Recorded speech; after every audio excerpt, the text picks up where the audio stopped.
Nous sommes en 2022 et de nombreuses femmes continuent d'être excisées. C'est très culturel, c'est très ancré dans les traditions, mais il faut que ça s'arrête. Les femmes ne doivent pas être charcutées, pour une quelconque raison que ce soit. On va en parler aujourd'hui avec des invités. C'est une émission qui parle à tout le monde, alors restez connectés. À tout à l'heure.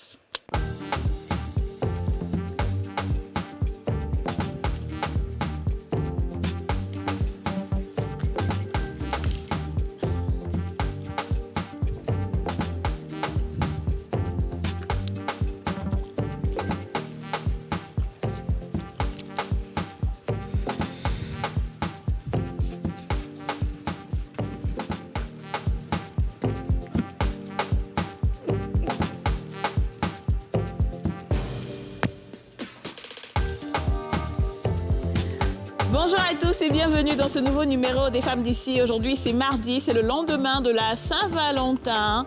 Et je sais que beaucoup de choses se sont passées entre l'émission qu'on a faite hier et aujourd'hui. Comment ça va les filles?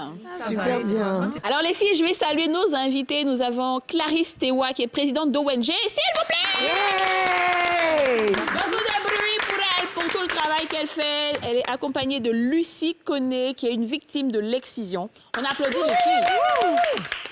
Voilà. Et le seul homme du groupe, il s'appelle Cyril Komgep. Hey! Comment ça va? Ça va bien, merci. Bienvenue chez les Femmes d'ici. Merci. Le seul homme. Oui, c'est plutôt important. C'est important. Hein? C'est important. Lucie Koné, Oui. tu as été excisée. Oui. D'accord. Et aujourd'hui, tu vas nous raconter ton histoire. Oui. D'accord. Faut pas être calme. D'accord. Alors, Clarisse Tewa, toi, tu es présidente d'ONG et je sais que tu fais beaucoup pour les femmes excisées. D'accord. Il y en a beaucoup en ce moment. Oui, il y en a beaucoup. Là, il y a encore, on compte 212 femmes qui n'ont pas encore été prises. Waouh. Voilà, qui ont fait l'enregistrement, mais qui n'ont pas encore été prises. D'accord. OK.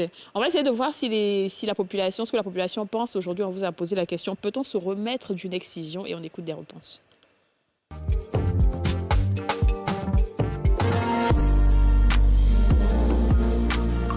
Jamais, jamais.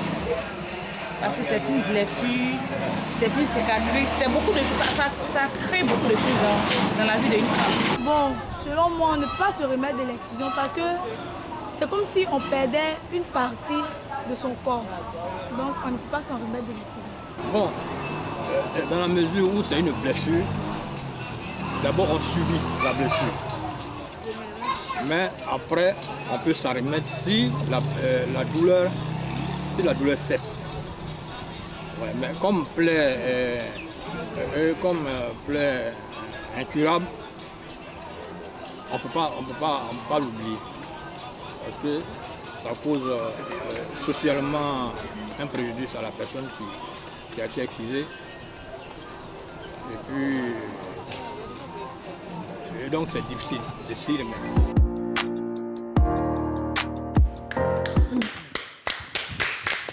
Bon, je pense que tout le monde est unanime dessus. On ne peut pas se remettre d'une excision. Ouais, C'est quelque chose de grave. J'ai bien envie d'entendre d'abord le monsieur. Parce que ce qui me touche, c'est d'avoir des hommes qui se battent pour ça aussi. Parce que, comme on s'est dit, c'est un truc de femmes et tout. Donc, on va laisser les femmes se débrouiller entre elles. Mais un homme, qu'est-ce qu'il fait exactement pour ces femmes-là? Ben, il faut dire les choses simplement. Nous sommes une fondation, la fondation AFSI, et nous apportons notre appui non seulement aux organisations de la société civile locale, au ministère technique qui porte cette thématique-là, mais au-delà du fait que c'est une affaire de femmes, il s'agit de la dignité de la personne humaine, de la dignité de la femme qui est entamée. Et à ce moment, on n'a pas besoin d'être femme, n'est-ce pas, pour se battre contre une telle pratique. D'accord, Voilà. OK. Donc, c'est un peu ça. C'est très bien, j'aime beaucoup.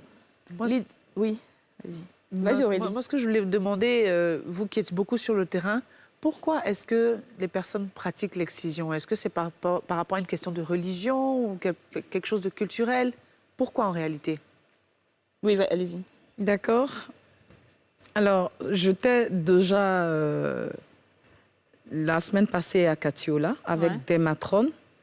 Il faut dire que j'ai fait beaucoup de recherches et il y a la tradition, mais c'est venu de la méchanceté des hommes.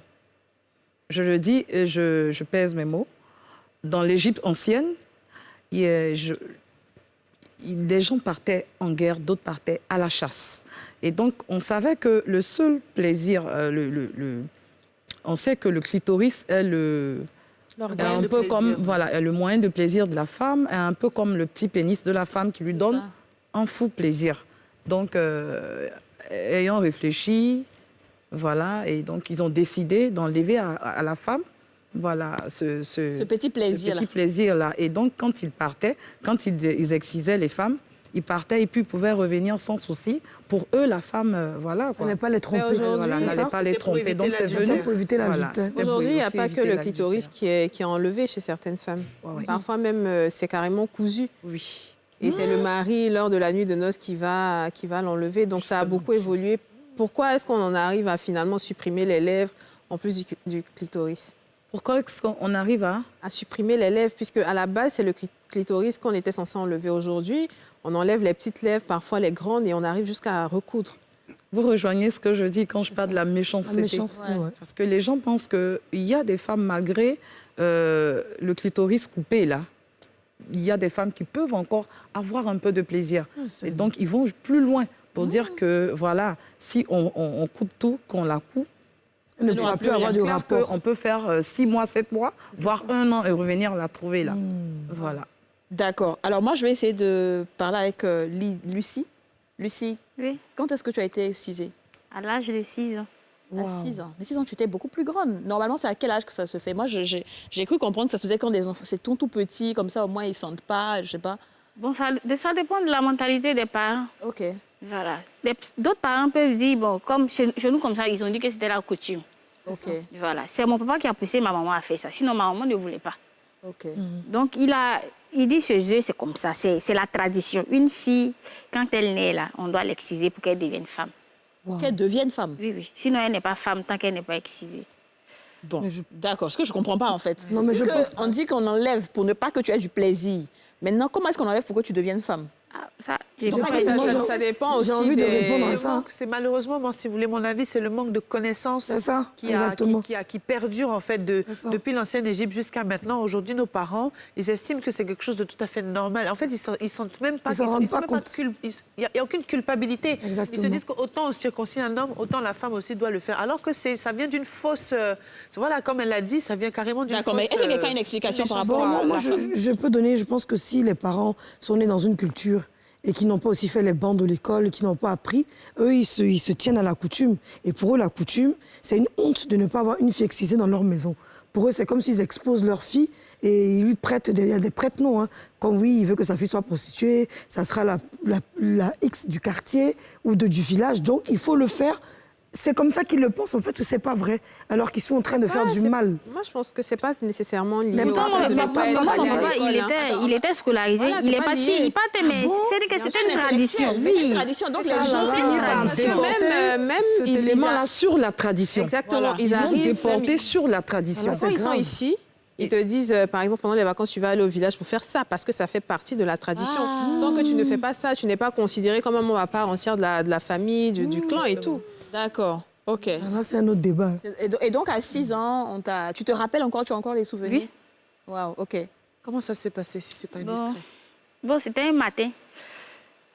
Peut-être aux environs de 5 heures. Ma maman nous a réveillés pour nous dire que, bon, aujourd'hui, c'est un jour spécial pour vous. Aujourd'hui, accompagnez-moi. Maman, accompagnez à 7 heures-là. Est-ce que c'est une heure pour qu'on se réveille? Elle dit, accompagnez-moi seulement. On n'est pas allé au village. Pour nous, ça s'est passé à Daloa. Waouh. À Daloa, parce que c'est là-bas que nous sommes nés. OK. Donc, on est arrivé dans une cour. Je me rappelle que c'était une cour commune. Bon, c'est comme ça on peut appeler la cour. Il y avait des vieilles femmes qui étaient là. C'est la même ethnie, en fait. Donc, on est arrivé, les femmes là nous ont déshabillés. On enlève... maman, pourquoi on enlève caleçon, tout ça là? Toi, tu dis on s'en va saluer quelqu'un, et puis toi, tu dis on a enlevé caleçon. Et puis, on nous a attaché des morceaux de paille. On nous a fait rentrer dans une C'était salle. toi et tes sœurs, ou bien c'était d'autres jeunes filles du village? Bon, je ne les connaissais pas, en tout cas. OK. Donc, on est arrivé, on est rentré. J'étais la deuxième, je crois bien. Mais la première qui est rentrée là, de la manière qu'elle criait, moi-même, j'avais déjà la chair du poule. Mon Dieu. Donc, il demande, mais puis, maman n'était pas là même. C'est-à-dire que quand on est arrivé, puis on vous met en rang, comme si c'était à l'école. Après la première, moi j'entends les cris, mais ma maman, on dit, faut t'asseoir ici. Tu vas où même? Il dit, je suis là, mais comme l'autre est en train d'écrire là, qu'est-ce que vous êtes en train de faire? Je vois des lames, des couteaux, bon, je ne sais pas à quoi ça sert. Donc, c'est là les femmes, là, parce que moi je me débattais beaucoup. Donc elles m'ont attrapée, je vois qu'on écarte mes jambes. Ah, mais c'est pourquoi faire? Donc, dans le temps, je me rends compte là même, là, je saignais même déjà. Oh là là. J'étais en pleurs, puis je demande à ma maman. Elle dit, non, que c'est comme ça, c'est la tradition, c'est tout. Et donc, tu as cicatrisé en combien de temps? Après, ça, on t'a mis des choses pour que tu... On vient mettre des poudres. Souvent, même elles viennent, on te prend, on va avec toi pour faire des... D'après elles, ce sont des pansements. Et c'était quoi ce genre de pansement? C'est des chiffons, des petits morceaux de pain qu'elles découpent avec... Bon, je me souviens que c'était une poudre noire. Bon, un truc de ce genre-là. Oui, En fait, c'est du charbon. C'est terrible. Parce que pour elle, le charbon guérissait les plaies. Avec un peu de sel, plus un coupon, un chiffon en pagne qu'elle coupait, elle te bouchait le sexe, la plaie là, et puis on te mettait le kojo, on creusait un trou, on te faisait asseoir là-dessus pour que les segments finissent. C'est pas Voilà. Alors, Cyril, tout le monde est un peu... Ah, mais c'est ça la réalité. C'est fort quand même pour des enfants de 6 ans. C'est fort, c'est difficile. Malheureusement, aujourd'hui, il faut dire qu'on a poussé le bouchon un peu plus loin d'ailleurs. Moi, je voudrais demander à notre belle chérie. Vous êtes très belle déjà, Lucie. Alors, ça s'est